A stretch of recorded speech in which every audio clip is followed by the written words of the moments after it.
दक्षिण का एक और महत्वपूर्ण राज्य केरल की हम बात कर रहे हैं। 20 सीटों वाला राज्य केरल।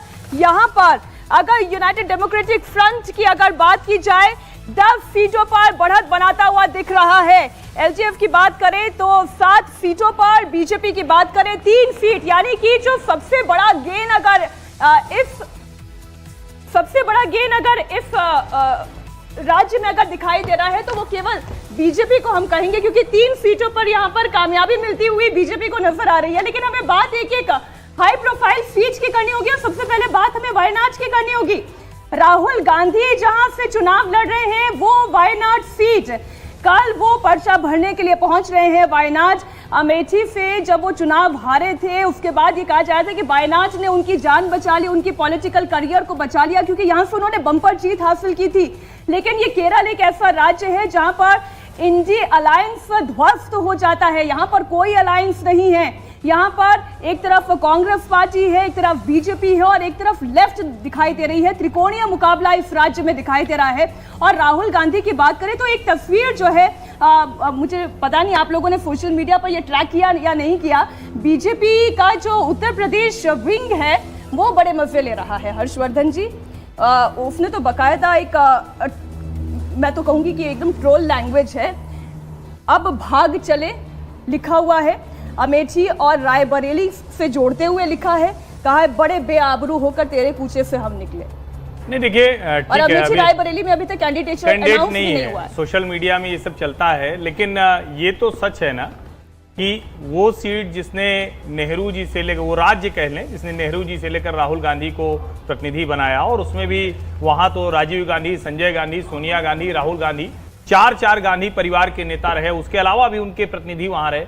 उस सीट से एक बार हारने के बाद आपका इतना मनोबल टूट गया तो ये तो मुश्किल है। अब वो केरल गए हैं, लेकिन कमाल की बात जो है कि केरल में जिस तरह से कम्युनिस्ट पार्टियां राहुल गांधी के ऊपर हमलावर हैं, जिस तरह से सीपीआई के महासचिव डी राजा की पत्नी एनी राजा लड़ रही हैं और पिनराई विजयन कह रहे हैं कि भाई ये तो कोई तरीका नहीं है, आप जाइए उत्तर प्रदेश से लड़िए, तो मुझे लग रहा है कि एक सेंटिमेंट वहां बदलता हुआ दिख रहा है। उसका लाभ भारतीय जनता पार्टी को मिल सकता है। आमतौर पर यूडीएफ और एलडीएफ की लड़ाई होती थी तो उसमें बीजेपी कहीं मैटर नहीं करती थी, संघ का बड़ा काम है, लेकिन कुछ ही जगहों पर वो जिसको कहते हैं कि लड़ती हुई दिखती थी। अब उसके पास जहां डबल डिजिट में परसेंटेज में वोट है, वहां पर वो अगर थोड़ी सी ताकत उसकी लग गई और इधर थोड़ी थोड़ी कटौती हो गई तो हो सकता है कि 3 से 4 सीटों पर वो लड़ाई में हो। और ये सर्वे भी जो दिखा रहा है वो 3 सीटों को दिखा रहा है, तो ये कोई बहुत आश्चर्यजनक नहीं। इसी से जुड़ी हुई बड़ी खबर भी बता दें कि बीजेपी ने जो राहुल गांधी के खिलाफ कैंडिडेट उतारा है, विजय त्रिवेदी जी, बड़ा इंटरेस्टिंग नाम है ये सुरेंद्रन। और अब जो ये अनाउंसमेंट हुआ है ये राहुल गांधी की मुश्किलों को इसलिए भी बढ़ा देता है, बड़ी कट्टर राष्ट्रवादी छवि के नेता कहे जाते हैं। अभी हम थोड़ी देर पहले बात ही कर रहे थे कि बीजेपी के जितने भी प्रदेश अध्यक्ष हैं बड़े ताकतवर दिखाई देते हैं, बड़े एग्रेसिव दिखाई देते हैं। और अमेठी रायबरेली में कैंडिडेचर ना देना क्या राहुल गांधी के लिए एक सेफ सीट अभी भी रखना है? पहले तो यही समझ लिया जाए कि वो भी सेफ है या नहीं, और अब ये भी सेफ बची है या नहीं। दोनों को अलग अलग तरीके से देखना चाहिए। अमेठी और रायबरेली को अलग तरीके से देखना चाहिए। और वहाँ जो सोशल मीडिया पे ट्रोल हो रहा है वो ठीक है, वो ऐसा चल सकता है, उसमें कोई ऐसी अनोखी बात नहीं है कि सब लोग कहें कि भाग चले या आपने कर दिया, वो छोड़ दीजिए। लेकिन अगर वायनाड सीट की बात करें तो एक बात समझ लीजिए कि 2019 में और 2024 के चुनाव में कोई राजनीतिक बदलाव नहीं हुआ वहां पर। पिछली बार भी एलडीएफ और यूडीएफ अलग अलग ही चुनाव लड़ रहे थे वहां। ये जो बात बनाई जा रही है, जो एक नैरेटिव बनाया जा रहा है कि इस बार कुछ कमाल हो गया, ऐसा कुछ कमाल नहीं हुआ। एलडीएफ और यूडीएफ वहां पर पिछली बार भी अलग अलग लड़ रहे थे, पिछली बार भी कैंडिडेट थे, पिछली बार भी लड़ाई थी। और इस बार 4,20,000 के करीब 4,13,000 वोट से उनका विनिंग मार्जिन रहा है राहुल गांधी का। मुझे नहीं लगता कि इस बार भी वायनाड में उनके लिए किसी भी तरह का रिस्क है। हो सकता है विनिंग मार्जिन थोड़ा बहुत कम हो जाए, क्योंकि के सुरेंद्रन बहुत अच्छे कैंडिडेट है, मजबूत कैंडिडेट है और पार्टी के बड़े अच्छे लीडर है। लेकिन वायनाड सीट राहुल गांधी के छोड़िए कांग्रेस के लिए वो सुरक्षित सीट के तौर पर मैं देख रहा हूँ, उसमें कोई बड़ा बदलाव नहीं होगा। लेकिन जब यूपी पर बात करेंगे, अमेठी रायबरेली जो हर्षवर्धन जी ने कहा, वो बेहतर बात है कि वहाँ गांधी परिवार को किस तरह से लड़ाई लड़नी चाहिए थी, क्या वो मैदान छोड़ रहे हैं या नहीं छोड़ रहे हैं, क्योंकि अभी तो उम्मीदवारी तय नहीं की है। लेकिन वो एक अलग मुद्दा है। वायनाड मुझे नहीं लगता कि किसी तरह से ये बदलाव होगा। जो है भावेश, इससे पहले कि मैं बाकी और कुछ वीआईपी सीट दिखाऊं, जल्दी से इस पर भी आप रिएक्शन दीजिएगा। सीएम विजयन जो कह रहे हैं हम सभी जानते हैं कि राहुल कांग्रेस पार्टी में सबसे बड़े नेता है। जरा देखिए वो अपने निर्वाचन क्षेत्र वायनाड में किसके खिलाफ चुनाव लड़ रहे हैं। वो सीपीआई के एनी राजा के खिलाफ चुनाव लड़ रहे हैं, जबकि कांग्रेस और सीपीआई इंडिया ब्लॉक का हिस्सा है। वो तो खुद उनकी मुश्किलें बढ़ा रहे हैं। वो कह रहे हैं बीजेपी से मुकाबला करने की बजाय वो सीपीआई को टक्कर दे रहे हैं। इस पे एक जरूरी टिप्पणी जो अभी विजय जी ने कहा ना, ये ठीक बात है, यूडीएफ एलडीएफ ही लड़ते थे वहां, लेकिन फर्क क्या पड़ा है।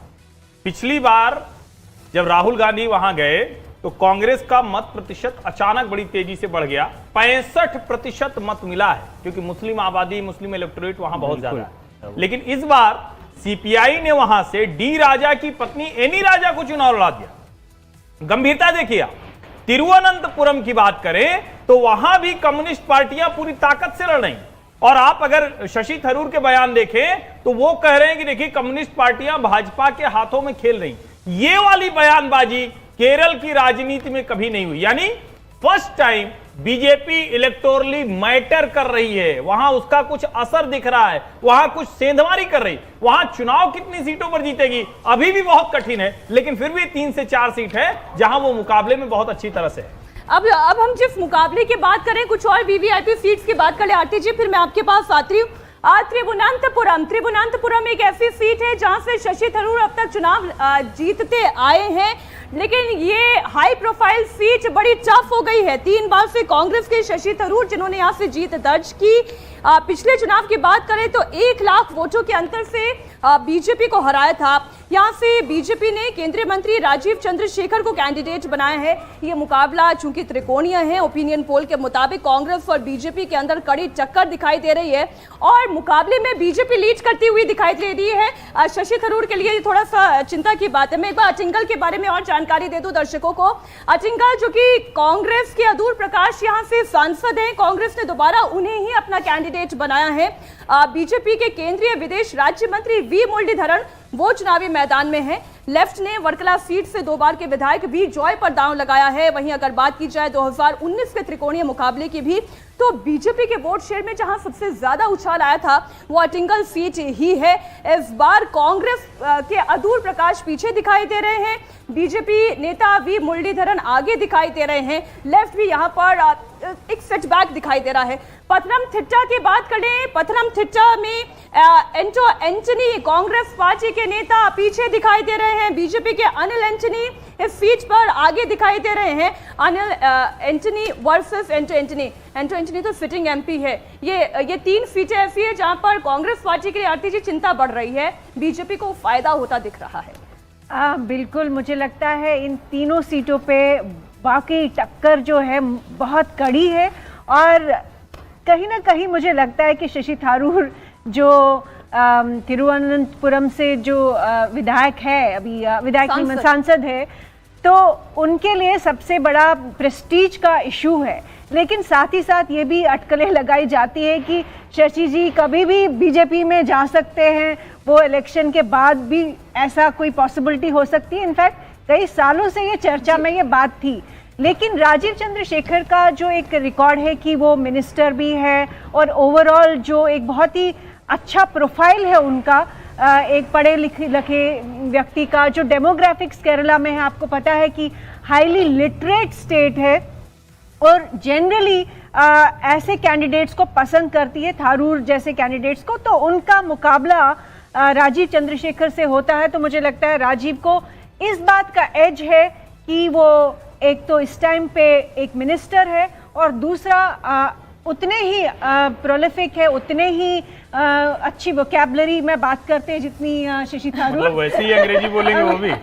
बिल्कुल, तो एक तो ये है, और लेकिन जो आपने बात कही ना शशि थरूर को लेकर, विजय त्रिवेदी जी, शशि थरूर नो डाउट उनकी एक बड़ी ही नेशनलिस्ट छवि है, लेकिन देन टू बड़े ही आइडियल कांग्रेसमैन दिखाई देते हैं, isn't it? बिल्कुल, वो आइडियल कांग्रेसमैन हैं, और बार बार ये, जैसे आरती जी ने भी कहा, कई बार चर्चा होती रही कि वो बीजेपी में आ सकते हैं, लेकिन आप देखिए कि कांग्रेस के किसी एमपी पर या किसी लीडर पर राहुल गांधी के बाद जो सबसे ज़्यादा निजी हमले हुए वो शशि थरूर साहब पर हुए।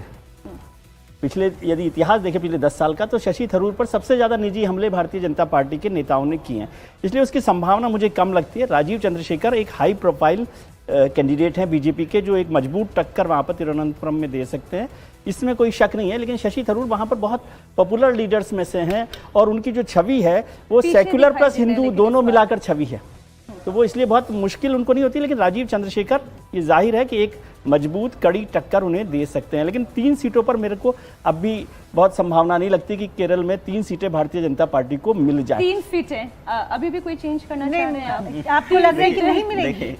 देखिए हम पहले तिरुवनंतपुरम की बात करते हैं। देखिए वैसे तो ये सर्वे है, सही गलत हो सकता है, कोई बहुत बड़ी बात नहीं है। चुनावी सर्वे है, सही भी होता है गलत भी होता है। लेकिन यदि शशि थरूर ये कह रहे हैं कि बीजेपी और लेफ्ट का अलायंस है, वहाँ पे बीजेपी को लेफ्ट मदद कर रही है, तो आप ये यकीन मानिए कि शशि थरूर पक्की तौर पे हारेंगे। क्योंकि 2014 में और 2019 में शशि थरूर जो चुनाव जीते हैं वो लेफ्ट की मदद से ही जीते हैं। 2014 में तो लगभग हार ही गए थे, लगभग कुछ ही हजार वोटों से जीत पाए थे। 2019 में थोड़ा जरूर मार्जिन था, लेकिन 2014-2019 को बिल्कुल, तो 2014-2019 में यदि वो चुनाव जीते तो आप ये मान कीजिए बीजेपी की कैंडिडेट को हराने के लिए लास्ट मोमेंट में उनका एक इंटरनल पैक्ट है जिसकी वजह से वो चुनाव जीते। तो यदि ये तो पहले से इस बार नहीं होगा, लेफ्ट कोई उनको बिल्कुल, यदि वो पहले से मान के चलने की लेफ्ट मदद नहीं करे तो यकीन मानिए कि वो अपना चुनाव हारे।